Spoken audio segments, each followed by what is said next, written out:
He's a delinquent worker. What does that mean? I don't know. I don't understand. Zero tries to yawn away the boredom. She's been searching these shelves for an important file and is confident that she's finally gotten the hang of his insane filing system. But an hour later, she still has no luck. I haven't got time for this. The girl knows she's just wasting her time, and the innumerable answers are all safely tucked away in Unzu's office. There's no chance of getting in there. She laughs bitterly at the painful truth of it, though that doesn't mean she's giving up. On the contrary, Zero's going to get in there and find those elusive files. She just needs to come up with a plan to sneak her way in. A good plan, and quick. A penny for them? Your thoughts? Huh?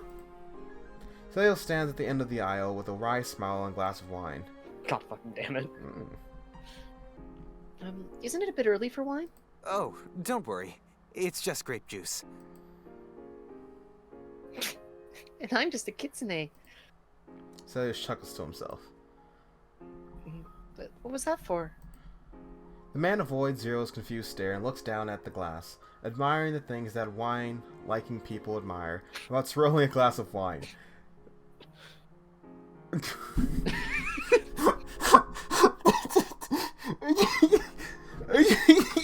Admiring the things that wine-liking people admire about swirling a glass of wine. Like the aroma and the swirliness of it? Like the aroma and the swirliness of it. Why is the narrator condescending at times? I don't... I thought so. And I'm not stupid. I know that's not grape juice. I assure you it is. Would you like me to prove it? She almost says yes when Celios takes a long sip of the grape juice. The clink of the vampire's fangs against the glass reminds her of the uncomfortable conversation they had the previous night. For that reason, she is quick to let Celios' daytime drinking slide. What are you here for anyway? To see if you're doing all right. Unless you actually want a penny for your thoughts. What does that even mean? To see if you're... Oh, sorry. I assumed everyone knew the phrase, a penny for your thoughts. Okay, a lot of people say that, A lot but of people say that. Penny for Who the thoughts. says that? Ever?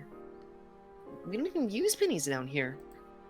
The man blush becomes darker than the grape juice in his hand, only now realizing he's made the same stupid mistake as last night. It's a human thing, I suppose. okay, it's a human thing, I see. He swallows hard, trying to look less awkward, but failing at it. I'm sorry. I won't do that again. That's what you said last night. It was the first thing I thought when I saw you. And you look like you have a lot on your mind, so I assumed... I'm sorry. Again. It's fine. I won't mention it, ever. Do you need some help? Maybe I can make up for it by... I'm fine. I insist. Anything you need. Zero stares at the pale man long and hard. The word anything can do awful things to a sly mind. The girl bit her lip while thinking it over. Oh god. Oh god, what's happening? Anything? Of course.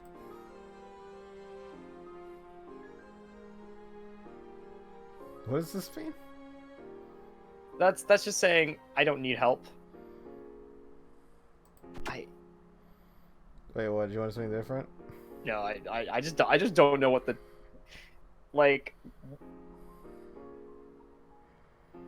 The top one's probably the best answer. If you insist, is very playful, I will say.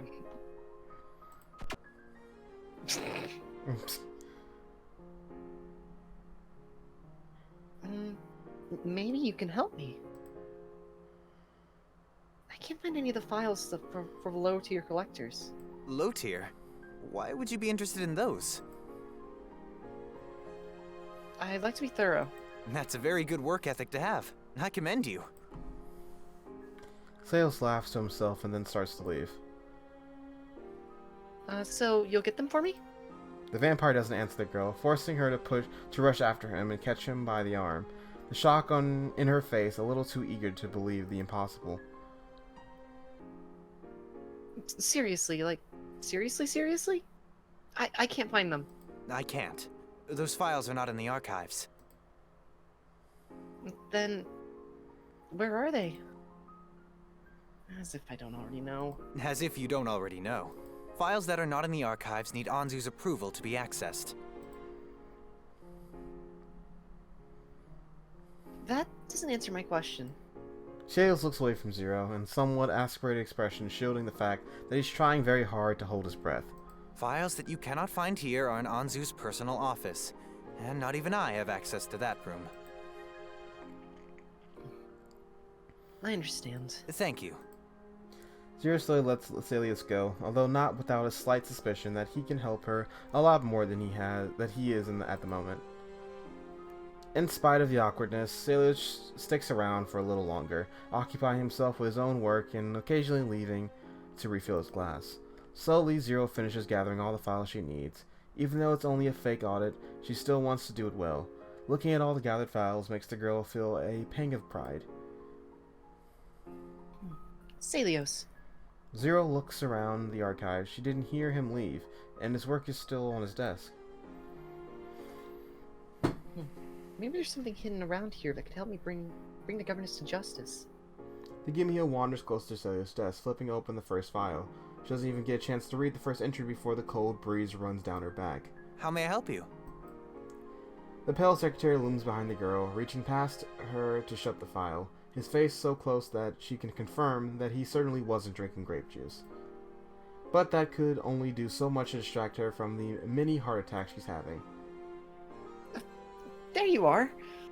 The otter tries to sound more confident than she actually feels, sliding away from the desk and Celios. Is there somewhere I can set up the workspace? I thought you would work here. So you can hover around me all day? No way. Well, it's too dark in here, and I'm used to having my own space. Oh, and, I need a place where there aren't cameras, please. Because, confidentiality. I guess that sounds about right. Really? I mean, of course it does. He's totally gullible. Come this way. Celios leads Zero down the service hallway to a small office in the old wing of the Kuminoto Palace. There's no keycard reader on the door, and it takes a few kicks before it swings open, revealing a miserable-looking office. You can use this room for now. Celios holds up his sleeve up to his mouth, shielding himself from the rising dust clouds. Your request caught me a bit off guard, so I'm afraid this is all we have to offer. You can continue using the archives if this is not satisfactory, of course. No, I'm sure I'll be fine here. Thanks. If that's what you wish. The Gimio notices a hard frown on the man's face as he nods his head and then leaves. She doesn't think her request was out of the ordinary. What's his problem? You like the company? Governess Anzu. You're interrupting me, Celios. What are you doing, having sex with your child? Anzu continues her important task, gazing at her own I see. gazing at her own reflection in the crystal floor, even as Celios approaches. It's taken a while, but she's almost reached the conclusion that the right side of her face is better than the left. Forgive me. I just wanted to inform you that the auditor has been relocated to the Old Wing's office. There are no cameras over there. She requested the Old Wing specifically. Perhaps she knew about that already. Her work is confidential, after all. It seems that she might be more apt at her job than I gave her credit for. Or are they just being nice? I thought she was just a present from Lucy. Our overlord really did forget my birthday. With all due respect, my governess, you don't have a birthday. If you did, we would have made the appropriate arrangements to celebrate it. True, but I would have loved a cute little birthday present from Lucy, no matter what time of year it is. Do you have any further instructions, governess? No, though that news has dampened my mood. Might I suggest a glass of wine? That sounds perfect. Bring 2 bottles to my office. We can drink them together. And what of Callie? I'll send her to check on the fox. Oh, no. She does get a bit boring to be around sometimes.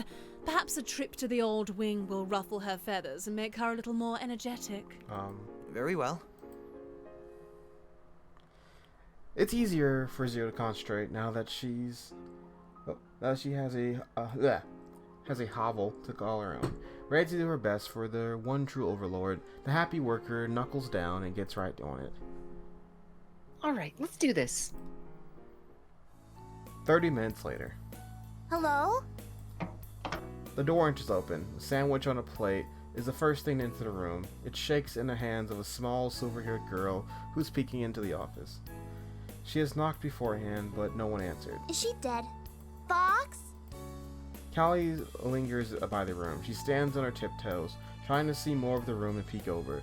The blockade of files on the desk, but still no one answers. Fox? She walks slowly into the room. She knows there's nothing to be wary of. What balls was that voice like? Besides rats and rotten the laugh? floorboard. Yeah. Was that Zero? But the old know. wing of the palace still gives her the creeps. Fox, are you...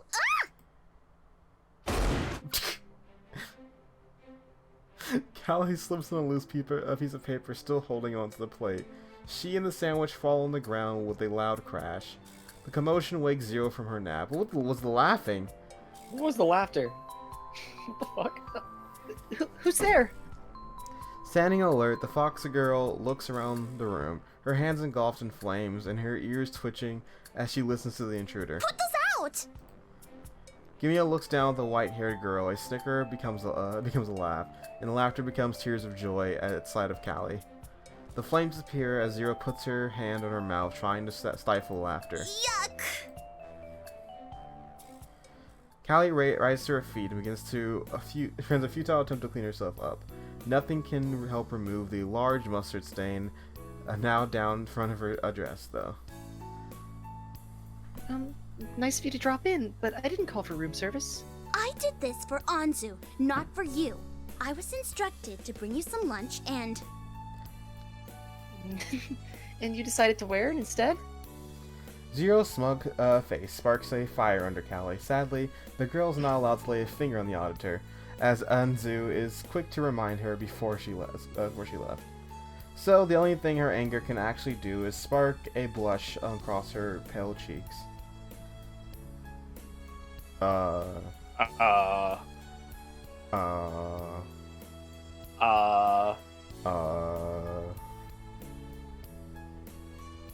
My curiosity tells me yes, but my mind tells me no.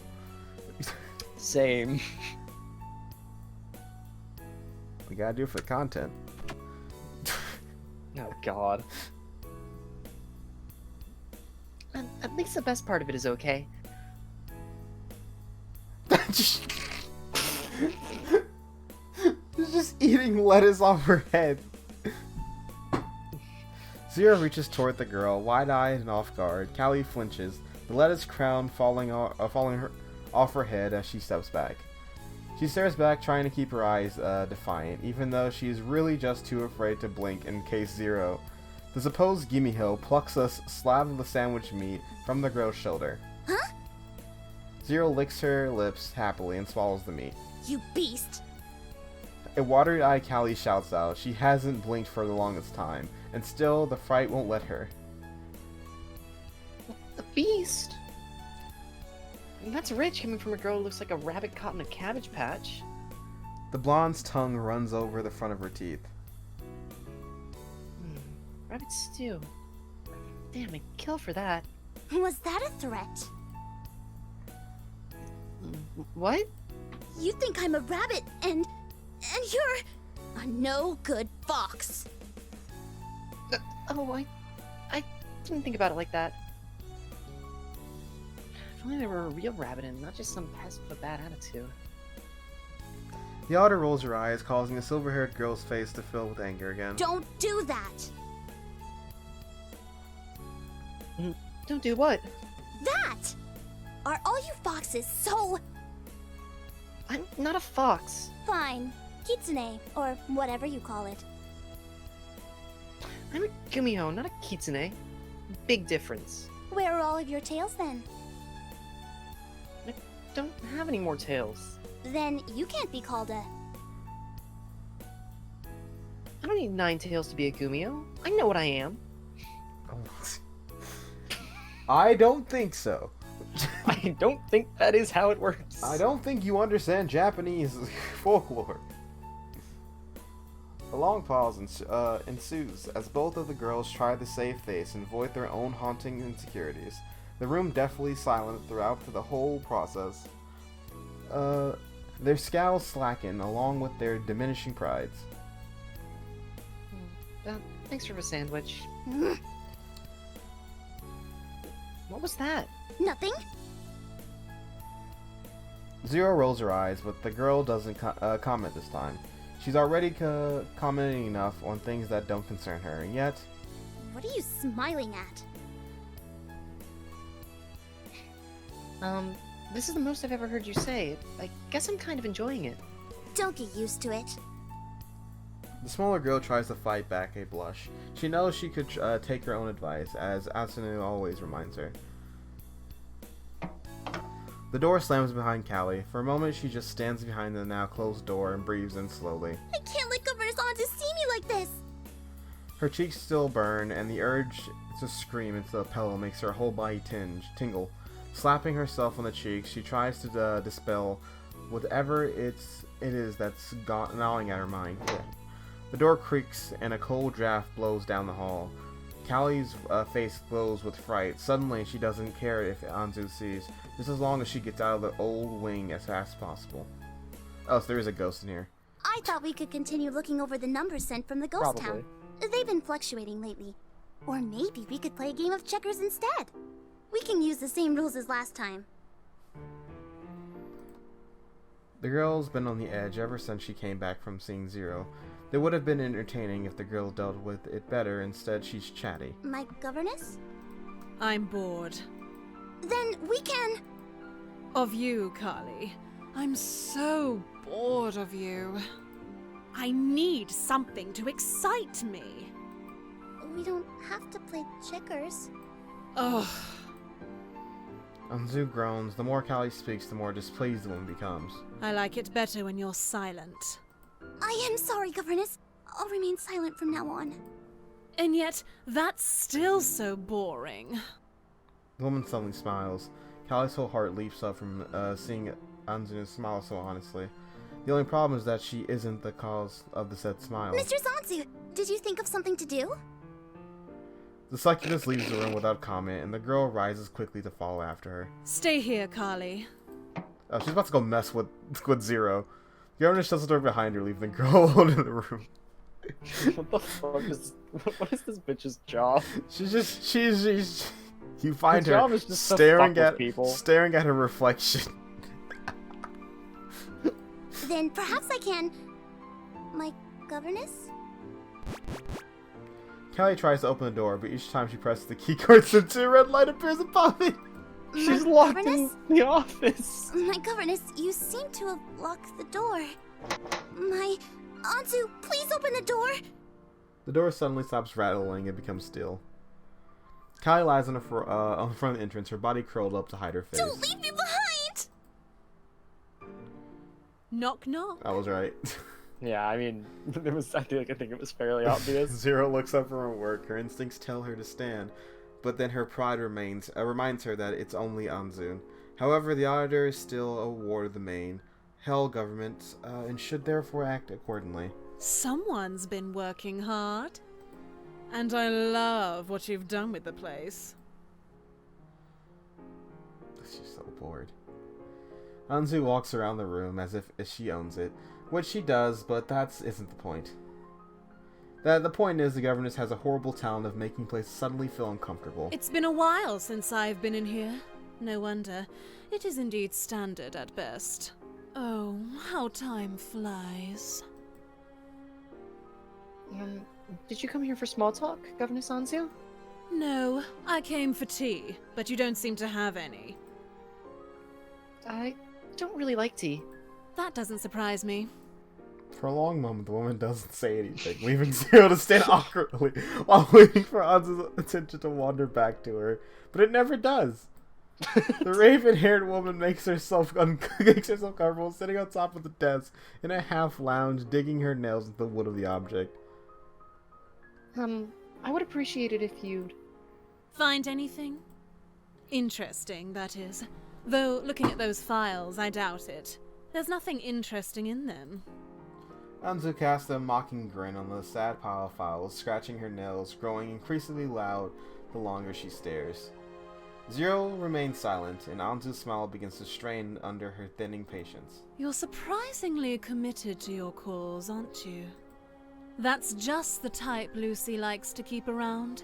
Workers who are like good, disposable razors. I suppose it's because that one finds them the easiest to toss aside when they're no longer useful. Then you should understand why I'm eager to get back to my task. Zero keeps her head bowed away from Anzu's prying gaze. Just one crack is all the wiggle room the woman needs to dig her talons in. The fox keeps her head bowed, saving herself from the succubus's prying gaze. Anzu leans in closer, but is surprised to see the girl simply remains on task. Maybe I'm losing my touch. But that is what makes new playthings so fun, finding out what makes them snap. Fox, look at me when I speak to you. Your rudeness doesn't reflect well upon those who raised you. Zero raises her head and looks... I like to think... Because is she standing right now? Or is she sitting down? Anzu or Zero? Zero. Zero's standing, I believe. But she said she's working. Fox. She's trying to work. The fox She keeps her head literally back. Oh, she sitting- just has her head down. Yeah, yeah. Okay.